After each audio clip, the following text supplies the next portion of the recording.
अपने हाथों को उठाओ। Thank you Jesus. खुदावन आज तेरा पवित्र आत्मा तेरे लोगों की ज़िंदगी में बड़े अजीब और अचंभी रीति के साथ कार्य करे।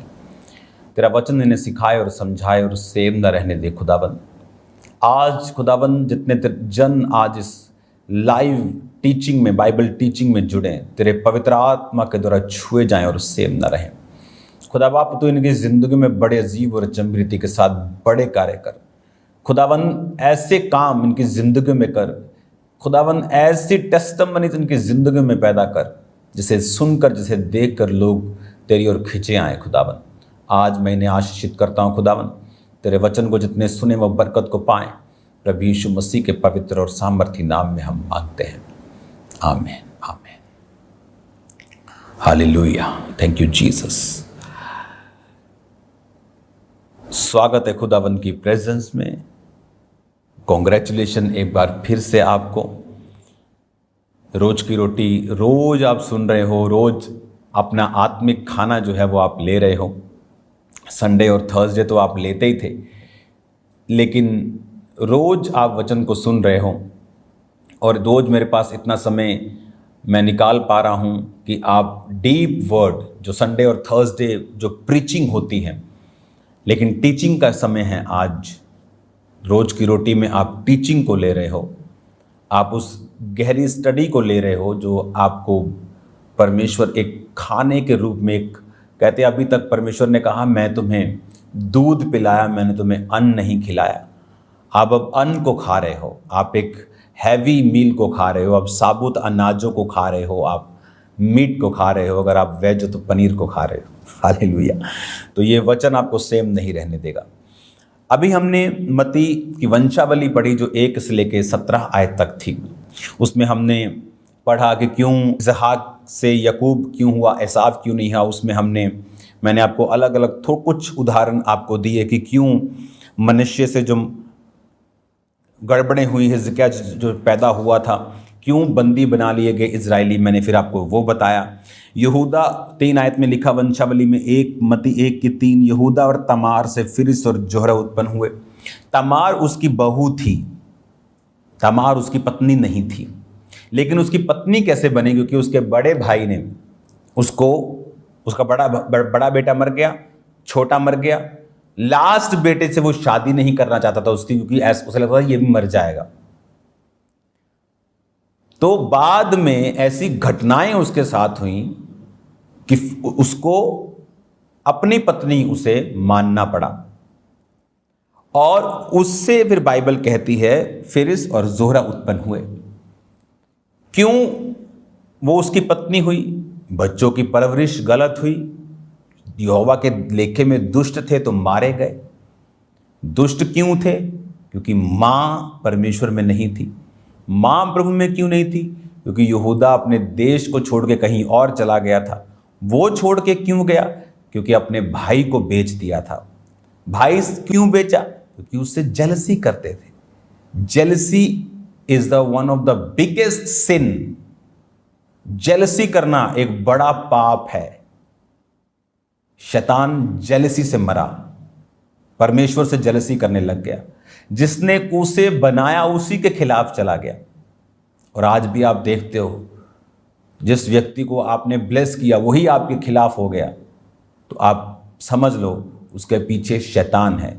अकेला नहीं, शुद्ध वाला, 100% शुद्ध शैतान। हालेलुया।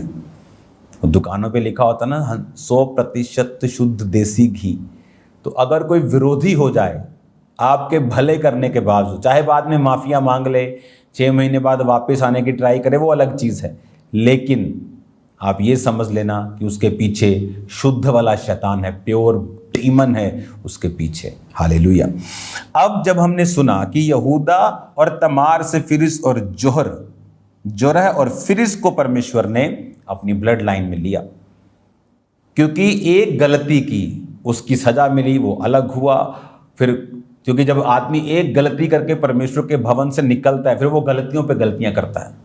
उसकी मैरिड लाइफ भी डिस्टर्ब, उसकी फाइनेंशियल लाइफ भी डिस्टर्ब। जब तक वो वापस गलती को सुधारता नहीं, तब तक डिस्टर्बेंस उसकी लाइफ से खत्म नहीं होती। हालेलुया। अब हम आज पढ़ेंगे 18 आयत को। 18 आयत में लिखा, यीशु मसीह का जन्म इस प्रकार से हुआ कि जब उसकी माता मरियम की मंगनी यूसुफ के साथ हो गई तो उनके इकट्ठा होने से पहले वो पवित्र आत्मा के ओर से गर्भवती पाएगी। उसका पति यूसुफ जो धर्मी था, उसे बदनाम नहीं करना चाहता था, उसे चुपके से त्याग देने का विचार किया। जब इन बातों की सोच में था तो प्रभु का स्वर्गदूत उसे सपनों में दिखाई दिया और कहा, है यूसुफ दाऊद के संतान, अपनी पत्नी मरियम को यहाँ लाने से मत डर, क्योंकि जो कुछ उसके गर्भ में है वो पवित्र आत्मा की ओर से है। अब यहाँ पर मरियम को जिब्राइल स्वर्गदूत दिखाई देता है। वो कहता है कि तेरे एक बेटा पैदा होगा, वो लोगों का उसके पापों से उद्धार करेगा। उसने कहा, मैं तो किसी पुरुष को नहीं जानती। कहने का मतलब था कि उसके किसी पुरुष के साथ कोई रिलेशन नहीं है कि उसके बेबी हो। लेकिन प्रभु ने कहा कि ये बेबी रिलेशन वाला नहीं होगा, क्योंकि ये मेरा होगा। तो पवित्र आत्मा की ओर से तुझ पे सामर्थ उतरेगी और वो पवित्र जो पैदा होगा उसे जीसस बोलेगी, जीसस यीशु कहलाया जाएगा। तो बाइबल कहती है उसके पति को जब मालूम हुआ कि मेरी पत्नी मैरिज से पहले ही प्रेग्नेंट है, तो उसे तो मालूम नहीं था कि ये क्यों है, उसे तो गलत ही लगा होगा। और वो धर्मी था। आपको मालूम, यूसुफ के पास ये पावर थी लीगली कि वो मरियम के ऊपर पत्थर वार करवा सकता था। उसके पास लीगली पावर थी उसको हरास करने की, उसको चौक में ले जाके उसको घड़ीसने की, उसको बेइज्जत करने की, क्योंकि वो मांगा गया था, उसके साथ पक्का हो गया था, मंगनी हो गई थी। तो वो बखेड़ा खड़ा कर सकता था। लेकिन बाइबल कहती है वो धर्मी था। आज लोग धर्मी अपने आप को बोलते हैं और स्टेजों के ऊपर से दूसरे लोगों पर अटैक करते हैं और बोलते हैं मैं धर्मी हूं, मेरे ऊपर सबसे बड़ी सामर्थ है। हालेलुया। जोक मारते हो सबसे बड़ा। यहां पर एक व्यक्ति जिसके पास जेन्युइन रीजन है किसी को घड़ीसने का, और वो बाइबल कहती क्योंकि वो धर्मी था और उसको बदनाम नहीं करना चाहता था। अगर आप नए नियम में पढ़ेंगे तो बाइबल कहती है अपने भाइयों की बदनामी मत करो। ये तो वो था जिसके पास रीजन था बदनाम करने का। इमेजिन करो अगर किसी के पास रीजन भी नहीं है, फेक रीजंस हैं, jealousy is the main reason. इसका मतलब उन्होंने चोला तो डाल लिया है सदूकियों और फरीसियों का, और वो आत्मा में भी सदूकी और फरीसी हैं। आपकी स्क्रीन पर सदूकी फरीसी की फोटो आएगी अभी। सदूकी फरीसी इस तरह के दिखते थे। जब वो जाते थे तो अपनी प्रेजेंस दिखाते थे, कपड़े, शॉल, कि हम आए हैं बाइबल टीचर, हमें सिखा सकते हैं, रब्बी हैं हम। तो जीसस ने तब बोला था कि अपने धरती पर किसी को रब्बी मत कहना, बाप मत कहना। उसके कहने का मतलब वो नहीं था। उसके कहने का मतलब था कि यही लोग सिखा सकते हैं, ये बाप नहीं है। बाप स्वर्गीय पिता है। और अब आज आपको मैं क्या प्रीच करता हूं? मैं ये कहता हूं कि मैं ही सिखा सकता हूं, मैं बाप हूं, रब्बी हूं, या मैं ये कहता हूं जाओ और सुसमाचार सुनाओ? तो पौलुस कभी ना कहता कि मेरे स्पिरिचुअल सन तिमुथियुस इन बातों की ओर ध्यान दे। वो पौलुस कभी ना कहता कि तुम्हारे सिखाने वाले 10,000 भी हों, लेकिन सुसमाचार से मैं तुम्हारा पिता हुआ, क्योंकि मैंने तुम्हें सुसमाचार सुनाया है, मैंने तुम्हें जन्माया है आत्मा में। अगर शरीर में पिता है तो क्या आत्मा में नहीं होगा? जो कि आत्मिक जीवन असली है तो क्या उसमें नहीं होगा? जेलसी कि अपने आप को धर्मी कहना और दूसरे पे अटैक करना, ये शुद्ध शैतान है। मिलावट वाला नहीं, शुद्ध। हालेलुया। कहता वो धर्मी था 19 आयत में, उसे बदनाम नहीं करना चाहता, चुपके से कहता त्याग दूंगा। कि परिवार के लोग बैठेंगे, बात करेंगे, भाई साहब आपकी बेटी पहले से ऐसी है, ये कैरेक्टरलेस है, तो मैं इसे छोड़ता हूं, बखेड़ा खड़ा नहीं करना चाहता, मैं धर्मी हूं। धर्मी आदमी था वो, इसलिए खुदा ने उसे चुना था। किसी कोई और होता तो बखेड़ा खड़ा करता। आज लोग पुलपट पे से दूसरों को अटैक करते हैं। अब उनके पुलपट से फील नहीं आती कि वो लोग खुदा का काम कर रहे हैं। ऐसा लगता है कोई स्पेशल पर्पस के तहत ये लगे हुए हैं और खुदा उनको कामयाब नहीं करता। और जिसकी वो बुराई करने की कोशिश करते हैं वो 3 महीने में 10 गुना बढ़ जाता है। और खुदा एक चपेड़ लगाता है कि मैं इसके साथ खड़ा हूं, मैं इसको बढ़ा रहा हूं, मैं इसके संग हूं, लेकिन तुम्हारे संग नहीं। हालेलुया। अब यहां देखो परमेश्वर क्या कर रहा है कि वो धर्मी था और कहता बदनाम नहीं करना चाहता था। धर्मियों की ये आदत होती है, वो अपनी लड़ाई खुद नहीं लड़ते। आज तक मेरे ऊपर बनाएगी एक भी वीडियो मैंने नहीं देखी, मेरा रिकॉर्ड है। मुझे नहीं मालूम, मेरा कई बार कोई घर में आता है, कोई बाल काटने या कोई सामान देने या कोई कपड़े वाले या कुछ बंदा, वो बताता है ओ फलाना बंदा इंटरनेट पे क्या बोल। मैंने कहा कौन, मुझे मालूम नहीं भाई। वो ऐसा वो जलसी करते। मैं कहा मेरे को ये भी नहीं मालूम किसकी तू बात कर रहा है, कौन जलसी करता है, क्या जवाब देना है, मुझे कुछ नहीं पता। मुझे खुदा के साथ करेक्ट रहना है, वो मेरी चिंता है। दुनिया करेक्ट समझे वो मेरी चिंता नहीं है। खुदा मुझे रॉन्ग समझे और दुनिया के सामने मैं प्रॉफिट बन के घूमता रहूं, अंदर व्यभिचार करता रहूं, वो मेरे से नहीं होगा। मैं अंदर क्लीन करके अपने आप को बाहर जाना चाहता हूं। बुरे रह के अंदर सेवा करने से बेटर ये है कि सेवा ना करो अगर तुम अंदर करप्ट हो। हालेलुया। जब आप धर्मी हैं तो आपकी निशानियां होंगी धर्मी की। सदूकी और फरीसी का कपड़े अगर आप देखेंगे अगर स्क्रीन के ऊपर, तो सदूकी और फरीसी दिखने में धर्मी थे, लेकिन किसने चढ़ाया क्रूस पर जीसस क्राइस्ट को? अन्य जातियों ने, दूसरे धर्म के लोगों ने। यही धर्मी समझने वाले, अपने आप को धर्मी समझना और दूसरे को गुनाहगार समझना, उन लोगों ने। अपने आप को धर्मी और दूसरों को पापी समझना, उन लोगों ने। अपने ही यहूदियों ने जीसस क्राइस्ट को क्रूस पर चढ़ा दिया था। आपके कपड़ों से आपकी पहचान नहीं होती। यहां मैं टी शर्ट डाल के भी आपको वचन दे सकता हूं, उससे मुझे जज नहीं किया जा सकता। यहां कोट पैंट डाल के भी दे सकता हूं, लेकिन अंदर जीसस ने कहा जो तुम खाते हो, सुबह टॉयलेट से बाहर निकलता है, तुम्हें अशुद्ध नहीं करता। जो तुम बोलते हो, निंदा, चुगली, बदनामी, ईर्खा, विरोध, फूट, विधर्म, जादू टोना, वो तुम्हें अशुद्ध करता है। व्यभिचार, मूर्ति, वो तुम्हें अशुद्ध करता है। हालेलुया। अब उसको स्वर्गदूत सपना देता है, स्वप्न में उससे बात करता है कि भाई साहब मत डरो, मेरे बेटे मत डर, दाऊद की संतान मत डर, क्योंकि जो उसके गर्भ में है वो होली स्पिरिट की ओर से है। उसको बताया जाता है कि उसके गर्भ में पवित्र आत्मा की ओर से एक पुत्र है। और ये ऐसा इसलिए हुआ। फिर उसको कहां से कंफर्मेशन मिलेगी? वचन से, क्योंकि वचन में लिखा हुआ था यीशु मसीह के जन्म से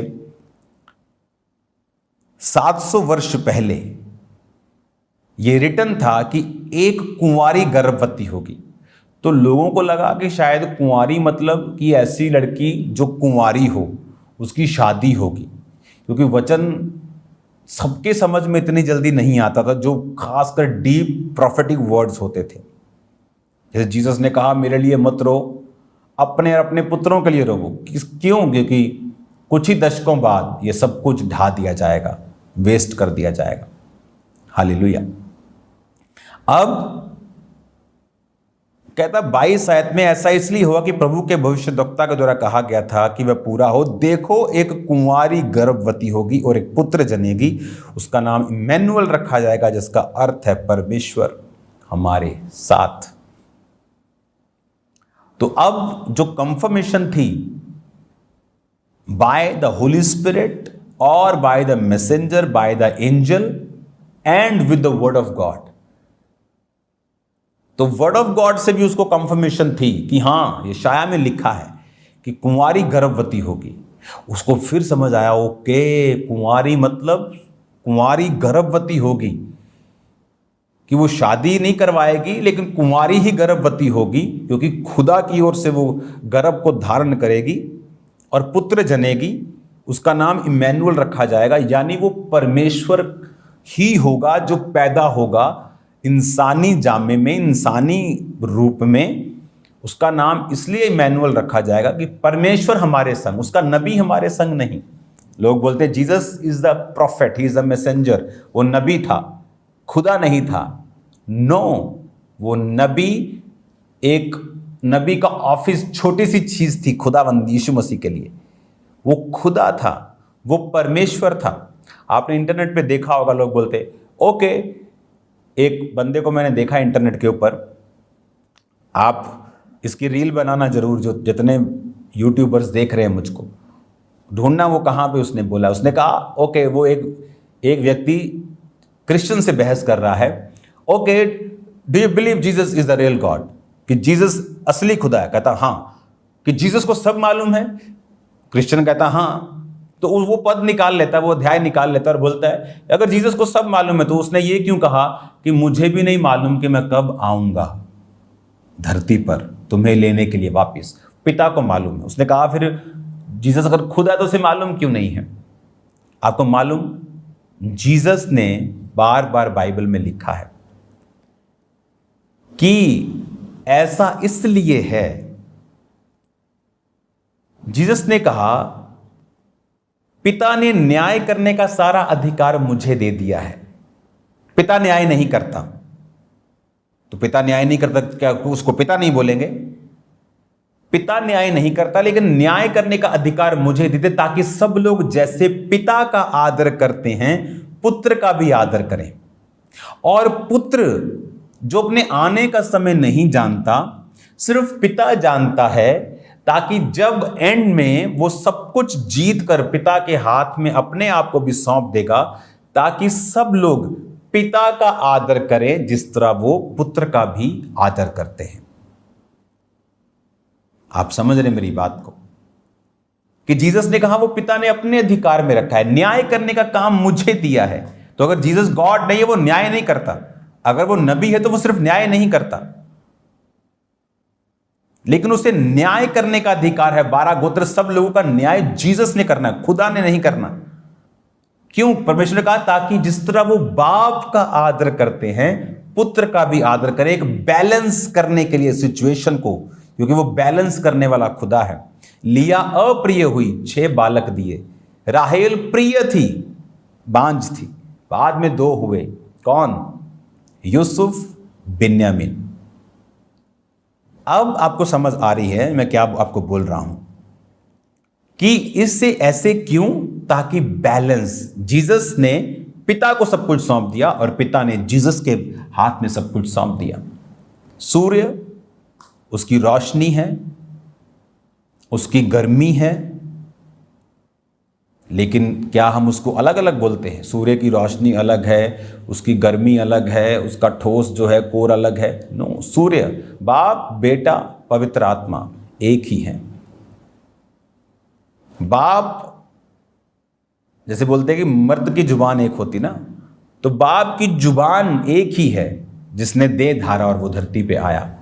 बाप कुर्सी पे बैठा है, लेकिन उसका आत्मा आप में मौजूद है काम को करने के लिए। बाप हर जगह नहीं जाता।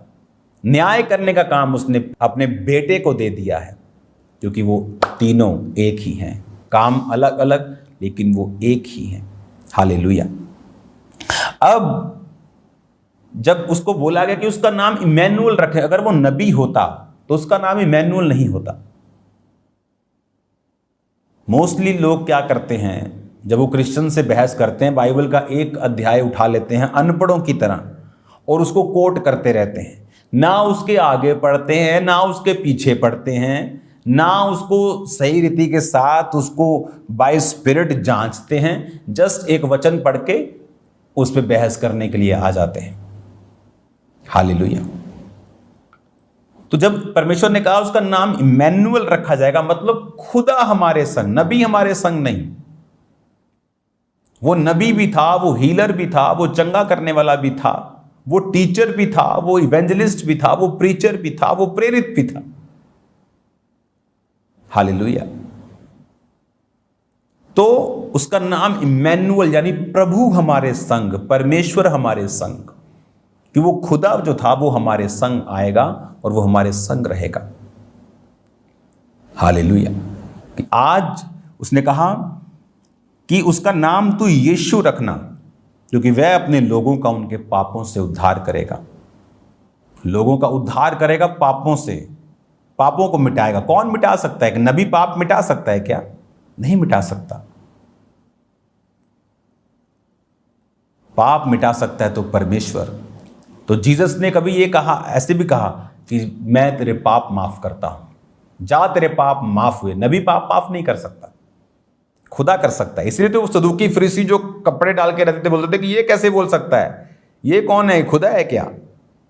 वो खुदा ही था, वो खुदा ही था कि तेरे पाप माफ हुए। वो अकेला नबी। नबी तो एक छोटा सा ऑफिस है उसका, कि आप कोई गाड़ी चला रहा है मर्सिडीज, तो आप उसको मर्सिडीज का ऑनर या उसको ड्राइवर नहीं बोल सकते। वो तो उसका एक छोटा सा पार्ट है, उसकी बड़ी कंपनी है। वो टेस्ला का मालिक है, वो माइक्रोसॉफ्ट का मालिक है। तो वो तो उसका छोटे छोटे उसके पार्ट्स हैं। जीसस क्राइस्ट एक नबी था, वो एक भविष्यद्वक्ता था, वो एक चंगा करने वाला परमेश्वर था, लेकिन असल में वो खुद परमेश्वर था। इसलिए कहा कि उसका नाम इमैनुअल रखा जाएगा, जिसका मतलब है प्रभु हमारे साथ, परमेश्वर हमारे साथ। वो आपके साथ है। इसको कंटिन्यू, मत्ती 1 अभी खत्म नहीं हुआ, इसको जारी रखेंगे। अपने हाथों को उठा। खुदा बाप, आज जितना वचन तेरे लोगों ने सुना वो 100 गुना बरकत को पाए, 100 गुना आशीष को पाए, वो सेम न रहे। खुदाबंद तेरा पाक रूह इन्हें छुए, चंगा करे, आजाद करे। In the mighty name of Jesus be healed. यीशु मसीह के नाम में चंगे हो जाओ और आजाद हो जाओ। सब बीमारियां तुम्हारे शरीर को छोड़कर चले जाएं। जीसस तुम्हें चंगा करते हैं right now in the name of Jesus. Thank you Lord. अपने हाथों को उठाओ। आज रात जितने लोग प्रेयर माउंटेन की प्रेयर के साथ जुड़े, सेम न रहें। खुदाबंद का आत्मा आपको गाइड करे, उसको शेयर करना है, लोगों को इनवाइट करना है, क्योंकि आप सेम नहीं है उस प्रेयर माउंटेन की प्रेयर के साथ। जितने खुदाबंद उस सुंदर, उस फायर, आग से भरे हुए पहाड़ से, खुदाबंद उस जगह से, उन प्रेयर रूम से खुदाबंद प्रार्थना को रिसीव करें, सेम न रहें। इनकी चंगाइयाँ, डिलीवरेंस हो खुदाबंद, बरकतें आए इनके घरों में, यीशु मसीह के नाम में। Amen, amen. God bless you all. मेरा बिलीव है कि आप लोग शाम की प्रेयर्स को अटेंड करके बरकतों को पा रहे हैं। थर्सडे मीटिंग एक स्पेशल आपको मैसेज मैं आपको दूंगा। आप सेम नहीं होंगे यीशु मसीह के नाम में। अमेरिका के टूर्स, उन्हें भी आप अपनी प्रार्थना में रखेंगे, और एक मैसेज जो वहाँ से मैं लाइव होकर आपको दिया करूँगा, रोज की रोटी हो या प्रेयर माउंटेन हो या मीटिंग्स हो, तो मैं आपके साथ जुड़ा रहूँगा दुनिया के जिस कोने में भी मैं हूँ, ताकि आपकी खुराक जो है वो मिस ना हो। मीटिंग वाले दिन रोज की रोटी नहीं होती। God bless you all. आप सेम नहीं हैं। फिर मिलेंगे खुदावंद की प्रेजेंस में। थर्सडे मीटिंग अटेंड करना भूलना नहीं। खुदावंद आपके साथ हो। ये बड़ी मीटिंग जो थर्सडे होगी, अनॉइंटिंग ऑयल डिस्ट्रीब्यूशन मीटिंग होगी। आप मिरेकल्स को देखेंगे इन Jesus name. God bless you all.